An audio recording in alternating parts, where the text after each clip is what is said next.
Hi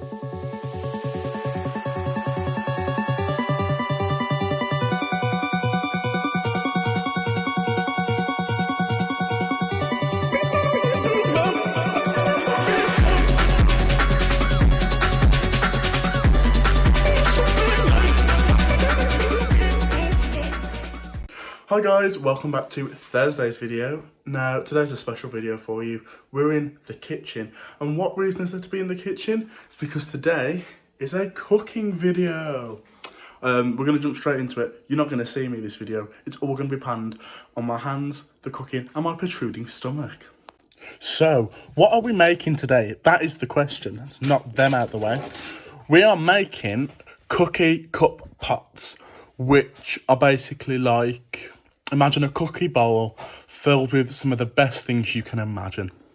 The first thing you need to do is make the actual cookie dough. I'm going to do it on a food processor today, purely because it just speeds up the process and is quicker for me when making the video. But you can do it by hand or however you want. So what you do, let me get my recipe list, because you know, you've got to do the cooking by the book, or a Facebook video in my case. First things you want to add is 500 grams of flour. Be careful because flour is messy and gets everywhere, as I figured out when measuring this out before the video. And next thing you want to do, after you've done the flour, you should have sieved it properly. Like, realistically, I'm an amateur cook. I didn't sieve it, I just let it go for it. Second thing you want to add is 250 grams of butter. I chopped it up just because purely it's easier to get all melted in there. Then it says 1 egg. And we love an egg, give a little crack. I mean, this recipe is so simple and easy to make. I found all the ingredients in my mum's cupboard. So during this quarantine, there is no excuse for why you can't make one of these lovely cookie cups. Like, realistically, they look amazing. I'm going to pan to a photo now. See what I mean? They are next level. They're just next level. Next thing you want to add after you've added your egg is 200 grams of sugar. Again, should probably sift it. Am I going to? No, not in the slightest. Please make sure you've washed your hands before this. But, you know, during this crisis, or during, you know what, any time in your life, you should constantly be washing your hands. If you don't, you really are a dirty pig in all accounts. Then, last thing you want to add is 20 grams of bicarbonate soda. I'm not even going to bother sieving 20 grams because what is the need? Now, before we add the chocolate chips, I'm just going to give it one more round and see if we can get a dough sort of forming. I hope so. I really do hope so. Let's go. Oh, okay. It would help if I actually put the thing on properly. Imagine that, cooking mishaps in the kitchen. You'll never find me on Gordon Ramsay's Hell Kitchen, will you? So, halfway through mixing, you want to take your chocolate chips that you obviously need for cookie dough. You want to add them in.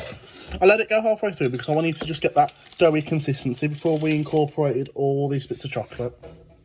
But now I feel like we're getting there. I'm going to add it in and make real cookie dough. So let's go. Oh, done it again. I've done it again.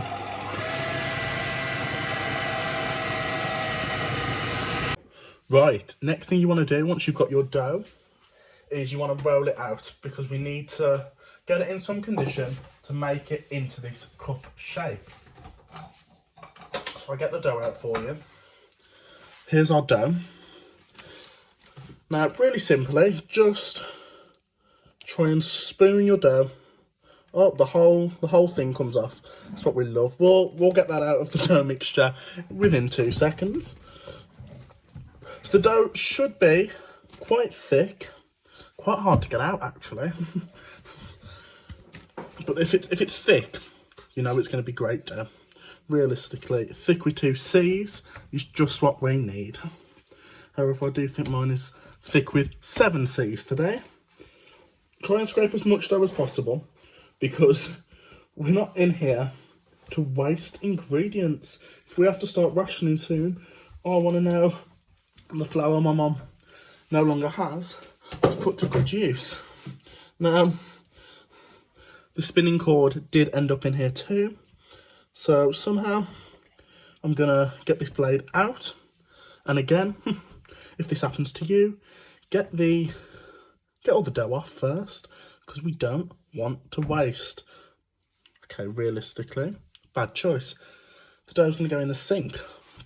Now, oh, don't worry, I have washed my hands before this. It's gonna be great.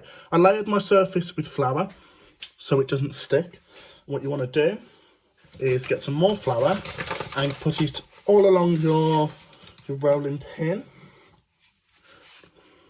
So this is what I see the chefs doing, you know, just covering their rolling pin. And see how well you can... Oh, okay, the dough rolls out quite nice and easily. Maybe a bit too easy. Maybe I've done this a bit wrong. But do you know what? This is my first time making this recipe. Oh. Okay. So what we're going to do is we're going to grab all this flour from the edges and we're just going to throw it in the middle. Now, maybe I need to knead it.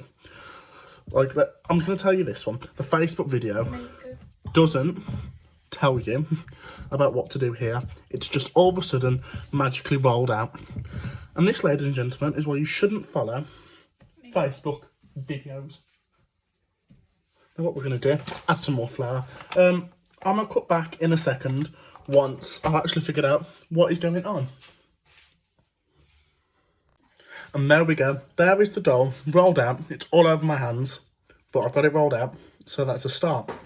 What you want to do now is have an oven preheated to gas mark 3 or 170 degrees Celsius, depending on what you're working with, and get a baking tray that looks like this.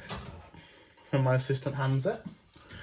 Like that, something you'd do cakes in or Yorkshire puddings or whatever.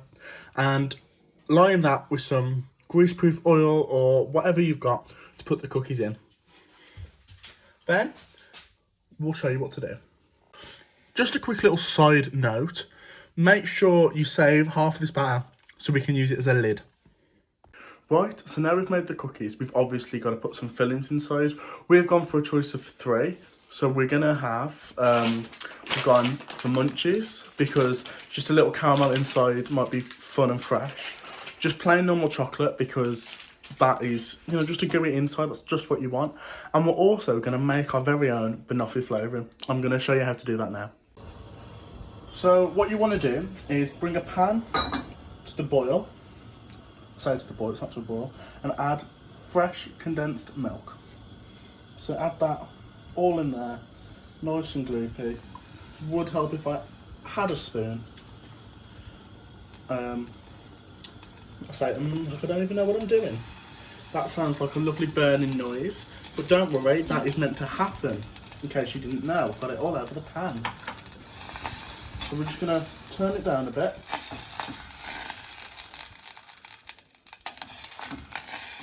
Now if you start mixing that, will already start to caramelise. So what you want to do now is add some brown sugar. Now this brown sugar just helps it caramelise just a little bit more. All measurements will be in the description because I just haven't got them to hand. There we go. There's some brown sugar for you all. It's a bit... A hot mess, just like you. What you pinch? There we go. So I'll come back once this is all caramelised. Go. So there we go. After some time, it should start to actually caramelise, and then you can move it over and make the banoffee sauce. Right, so how to make the inside of the banoffee cake. Take your banoffee sauce that you've just made very well. Pour that in. All in. We want it all... Oh, there we go. There's the steam hitting that camera for you. Just what we wanted. Just what we need. Oh, and has it de-steamed as well. Imagine that. Imagine having this whole process. It's just de-steaming and steaming for you. Once you've got all your sauce in, take 2 chopped bananas and add them in as well. I'm going to use a blender purely because it just takes away the time factor. And it means I can get things done a lot quicker. Make sure you put your tops on your blenders because we do not want spillage everywhere. Here we go.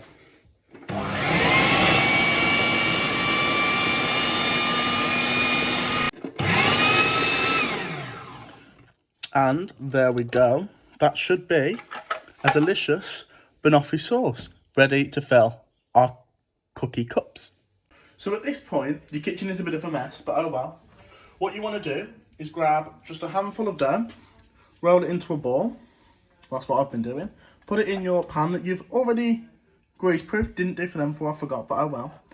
And you want to just pat it down in the middle and make it up the sides into, so you've got like a little, oh, that one is broken. So you've got it in sort of like a little bowl shape. So pre-recording checkup, I've got this many done so far. Is it going well? I'm going to tell you it's not. I'm going to tell you I've run into a conundrum. But this is why I don't bake. This is why I cook. So the next cooking video I do, rest assured, it will be a meal. Because baking, I've decided, isn't my forte. But that's not the point. The point is, we want you lot to do this. Once you've got your little bowls, it should be simple. These 3 turned out great, and then they just get gradually worse. So I've got 4 more to fill. Once I've filled them, we'll come back and look at the fillings. Right, so I've given my hands another wash because they were covered in dough, and now we're going to fill them. So we've got 3 rows for 3 fillings. First ones we're going to use are Munchies, purely because I just think they're a nice little flavour, and they're great. So for the size I've done, I'm going to recommend about 2, maybe 3. Yeah, we'll go for 3 Munchies per pot. But I think for the filling, it all depends on how you've that one's only going to fit 2. It all depends on how you've put them together. The second filling we've gone for is just plain chocolate. Again, probably the size my sister has cut these about 3. This means there's some left over that we can use to top them later. And then if you want to take that banoffee sauce we made earlier, don't fill it to the top. My only advice, give it a little, oh okay, go against my advice. Give it a little fill, stop, fill, stop, fill, and stop. Now I did taste this earlier, and let me tell you, it may be the best thing I've ever created in the kitchen. Oh, don't first spill it, that wouldn't help. Now what you're going to do, you should have some remaining cookie mix. I'm only going to do 1, because I'm sick of handling this cookie dough. But you want to take some more. Probably won't even need it this big. Roll it into a ball on your hand and just flatten it out to about, oh great. They're starting to stick to my hand again. If you don't move quickly with this cookie dough, it truly does become sticky and not really what we asked for. But you just want to space it out and use it, there we go, to top the cookie dough pot. I'm slowly starting to get annoyed with this recipe, which I'm sure you will, but let's hope they turn out great. So there they are in the oven, cooking.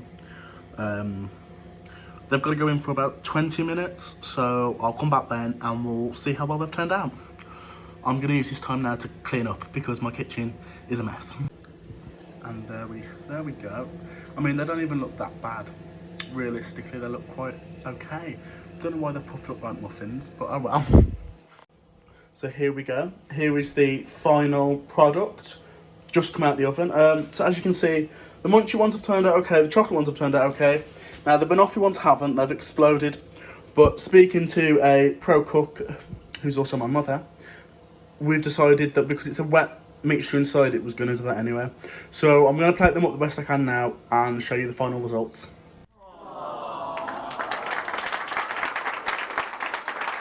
And there we have it, the finishing touches. The video shows you ways to plate it. The video shows ice cream, so I'm going to use that. Start off with this one. This is the way you can do it. We're going to put a scoop of ice cream on each one, but a scoop is quite big, so we'll do 2 scoops. Oh, come on. 2 scoops of ice cream on that one. Now, this one's for my dad, and he's decided he wants chocolate sauce as well. So he doesn't like the banoffee sauce I've made, which I think is a bit hurtful, to be honest, but oh well. So you just drizzle chocolate sauce all over, and that could be your one plating idea. Whereas this one, do another big dollop of ice cream, because realistically they don't sit on top, but oh well. This one's my sister. She wants chocolate sauce as well. There seems to be no one in this house that likes banoffee, but oh well. If you've got any leftover chocolate pieces, you could throw them on for just a little bit of added decoration. And then here's mine. I've had one of all three. So you've got your banoffee, your munchie, and your plain chocolate. I mean, realistically making it, I've got to try it. Now, I don't actually like chocolate sauce, so I'm going to take the leftover banoffee sauce that I had, and I'm going to use that to top all three of them, really, because this banoffee sauce is just really nice. So, let's try them.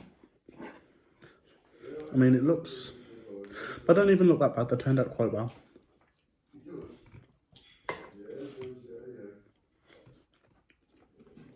Right, so they're not as bad as I thought they were going to be. I thought they were going to be much worse. Realistically, they taste quite nice. I'm going to rate them about a 6 out of 10. Purely because they were a lot of hassle to make, and it caused me a lot of stress making them. So, if someone made them for me, that'd be a good 8 out of 10. But because I had to make it myself, that is a 6, because it has took me a lot of work. But that is today's video. Thursday's video was a cooking video. Next time I won't be doing desserts because desserts are a mess. What I will be doing is an actual meal and show you how to cook properly, because that is where my skill is at. Stay safe, stay indoors, wash those hands.